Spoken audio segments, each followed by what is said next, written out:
The rain had that steady rhythm that makes time feel slower. Rachel stood under the awning outside the city's modern art museum, clutching her press badge and notebook like armor. It had been years since she'd covered anything other than politics, but her editor said this assignment might loosen her up. Loosen her up. Rachel almost laughed. Nothing about her life had felt loose in decades.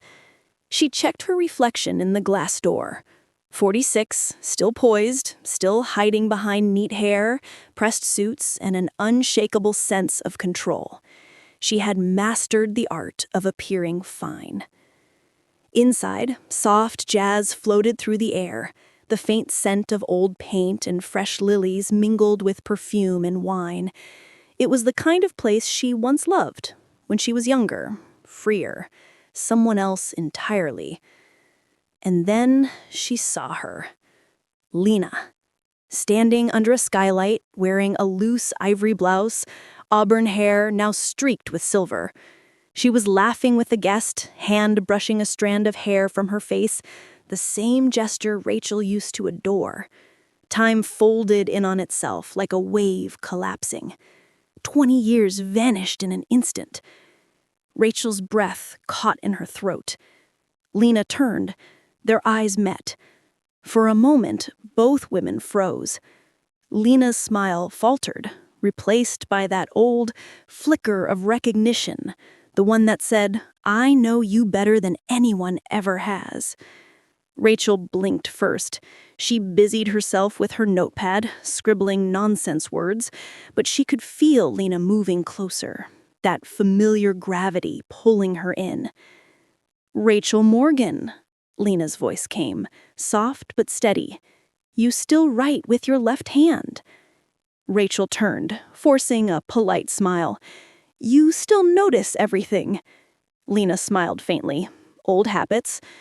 They stood there, surrounded by chatter and champagne, as if the rest of the world had blurred.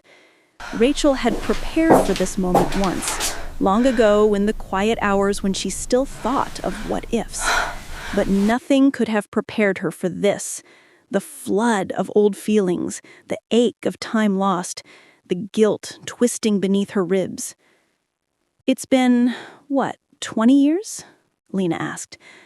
21, Rachel replied. "You curated this?" Lena nodded. "Every piece in this room. Art about reinvention, about women who've lived different lives and found themselves again." Rachel's throat tightened. "Sounds personal." "It is." Lena held her gaze for a beat too long. "And you? Still writing?" "Yes, politics mostly. Scandals, policy debates. Boring things, really." "You were never boring," Lena said quietly. "Just scared." Rachel's pen stilled in her hand. She swallowed. "That was a long time ago." Lena tilted her head, studying her. "You still wear that same perfume." Rachel blinked, unsure whether to be flattered or exposed. "I guess some things don't change."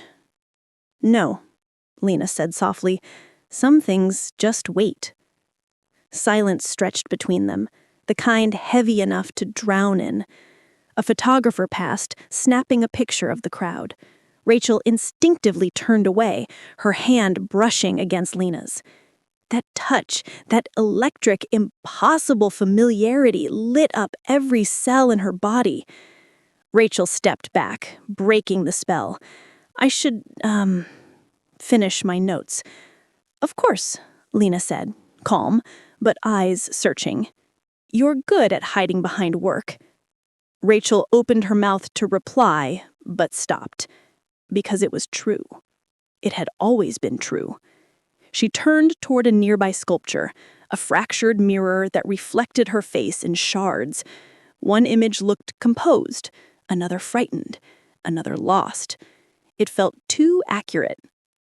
Later, as the crowd began to thin, Rachel slipped toward the exit. But a voice stopped her. "Rachel." Lena stood near the doorway, holding 2 empty wine glasses, her expression unreadable. "Don't run off this time." Rachel hesitated. I'm not. You always say that, Lena cut in gently, but you're already halfway out the door. Rachel exhaled slowly. Lena, it's been 20 years. I have a husband, a daughter in college. My life is stable, safe, predictable. Lena finished. Rachel bristled. You say that like it's a bad thing. Lena smiled sadly. Only if it's the cage you built yourself. The words hit harder than Rachel expected. She stood there, rooted, while Lena walked past her to greet another guest. For the rest of the night, Rachel couldn't focus. Lena's laughter echoed across the gallery like a song she'd tried to forget, but still knew by heart. When Rachel finally left, the rain had stopped. The city was half asleep when Rachel pulled into her driveway. Her husband's car was already parked, lights from the living room spilling across the wet pavement. Inside, everything looked painfully ordinary. The muted TV glow, the faint hum of the dishwasher, the framed photos of a family that appeared perfectly intact. Rachel slipped off her heels and hung her coat on the same hook as always. Her reflection in the mirror caught her eye again. Same face, same tired eyes, but something off. Something restless. Hey, you're late, Daniel called from the sofa, voice casual but distracted. His tie was undone, his laptop open. A political campaign video played on the screen. Another re-election ad he'd been consulting on. Gallery event, she said. Ran longer than I expected. Good crowd? Yeah, she lied. Good crowd. He didn't look up. The morning after Lena's text, Rachel woke up feeling like she hadn't slept at all. The sunlight through the blinds looked harsh, accusing. The house was quiet. Daniel already gone for his campaign meetings, Chloe off to class. But the silence didn't feel peaceful. It felt like the pause before something broke. She wandered into the kitchen, still in her robe, poured coffee and scrolled through her phone. Lena's last message stared back at her. You don't have to run forever. Rachel typed a dozen replies in her mind. You don't understand. It's too late. I'm not that person anymore. But none of them felt honest. So she did what she always did. Set the phone face down. Pretended it didn't ache to look at. The clock ticked. A drop of coffee spilled onto her wrist. The smell of burnt toast filled the air. Her life looked the same, but something in her had shifted so quietly it scared her. By evening, Daniel was home. Cheerful, distracted, rehearsing lines for a donor dinner speech. We're pushing family values this quarter, he said proudly, straightening his tie in the mirror. People love that wholesome image stuff. I smiled automatically. Of course they do. He turned to me, suddenly softer. You're my rock, you know that. I hesitated. Am I? He kissed my forehead, missing the question. Couldn't do this without you. And then he was gone again, off to shake hands, smile for cameras, tell strangers how much he loved his family. I watched him leave, my reflection in the glass door layered over his retreating figure. The image looked like a ghost watching the living. That night, Chloe came home late. I was on the couch, a book open but unread. Her daughter dropped her bag and sat beside me. You okay, Mom? I smiled faintly. Just tired. You've been saying that a lot. Chloe leaned forward, studying me. Did you fight with Dad? No, I said quickly. Then something else. You're off, like you're half somewhere else. I laughed softly, trying to deflect. You sound like a therapist. Maybe I should be. At least then people would talk to me. Her daughter stood up, ready to drop it, but then added quietly, You know, when I was little, I used to hear you humming at night. You don't do that anymore. I froze. Humming? Yeah, it was like soft, sad music. You'd stop if you thought anyone was listening. Chloe smiled faintly. I kind of miss it. When she went upstairs, I sat there in the dim light, my heart pounding. That song. I hadn't realized I still remembered it. Lena used to hum it when she painted, a melody that once felt like freedom. Now it felt like guilt. The next day, a storm rolled in, the kind that makes everything smell like wet earth and nostalgia. Rachel drove to the studio, again, unplanned, impulsive. She told herself it was to get closure, to say goodbye properly this time. But she knew that was a lie. Lena was there, of course, always was. Barefoot again, hair damp from rain, a faint smear of blue paint on her cheek. She looked up, surprised, but not shocked. I told you wouldn't come, Lena said softly. I told myself the same thing. For a moment, neither spoke. The rain tapped against the windows like distant applause. Then Rachel said quietly, You shouldn't have texted me. I know, but I did. I'm married. I noticed. Then why? Because I saw you pretending, and it broke me all over again. Rachel's eyes stung. Don't do that. Don't make this about me breaking you. Lena stepped closer. Then tell me I'm wrong. Tell me you're happy. Rachel opened her mouth, but the words wouldn't come. Lena tilted her head. You can't, can you? Stop, Rachel whispered, tears spilling. You don't know what my life is. You know you're still editing yourself for everyone else. You know you still hesitate before saying what you really feel. I know because you used to do the same thing with me, right before you ran. Rachel's breath caught. It's not that simple. It never was. You were terrified of what people would think, of what you would think.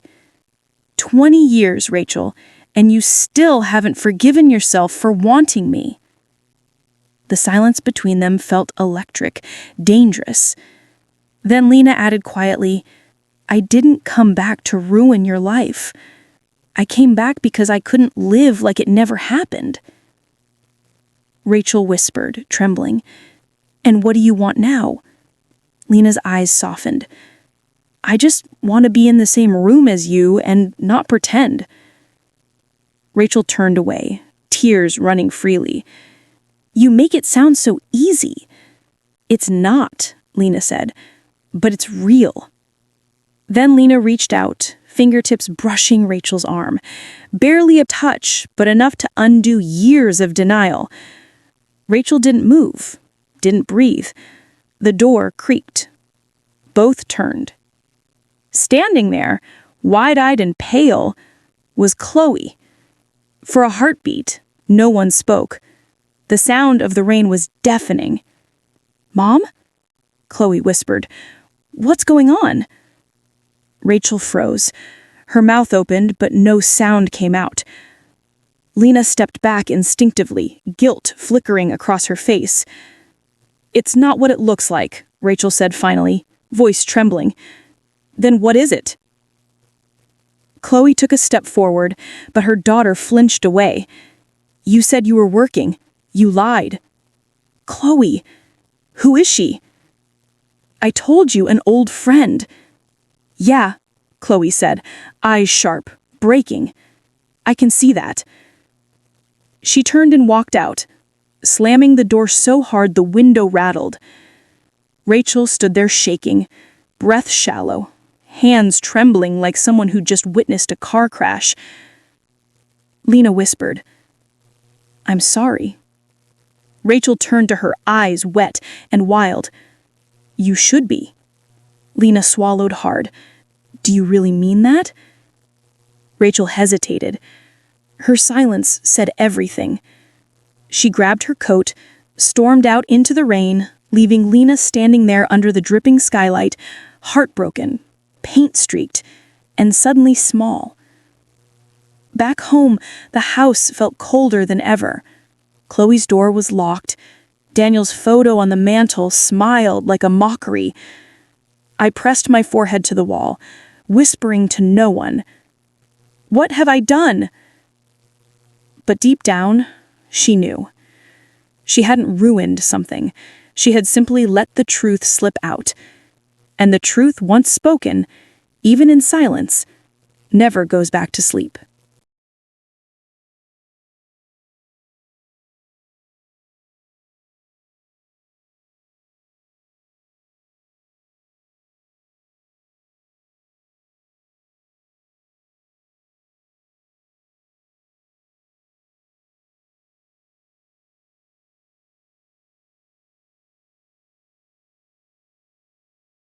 Who?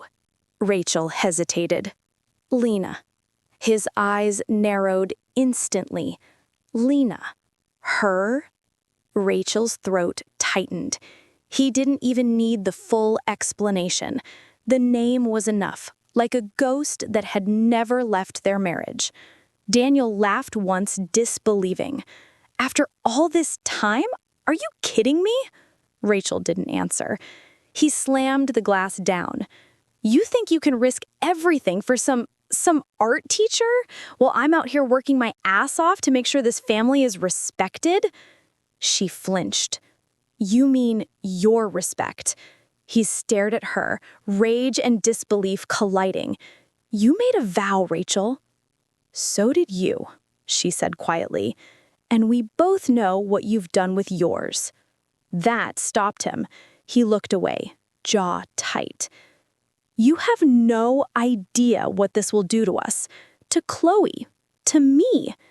Rachel's voice softened. Maybe it's time something did happen to us. He turned sharply. You're not thinking clearly. You're just confused. Lena's stirring up old feelings. You'll ruin everything over a fantasy. Rachel looked him in the eye. No, Daniel. What I ruined was myself. He didn't respond, just stood there, breathing hard, eyes full of anger and fear he didn't know how to separate. Then he picked up his jacket and walked out. The door clicked shut. Rachel stood there, heartbeat pounding in her ears, realizing that for the first time in her life, she wasn't afraid of the silence. Lena didn't expect her that night. When the knock came, she was in the middle of cleaning her brushes. Hair tied messily, face still streaked with paint. She froze at the sound, heart leaping. She opened the door to find Rachel standing there, drenched from rain, eyes swollen but steady. Rachel! I told him, she said simply. What? I told Daniel. About you. About us. Lena's mouth opened, then closed again. And Chloe? She already knows.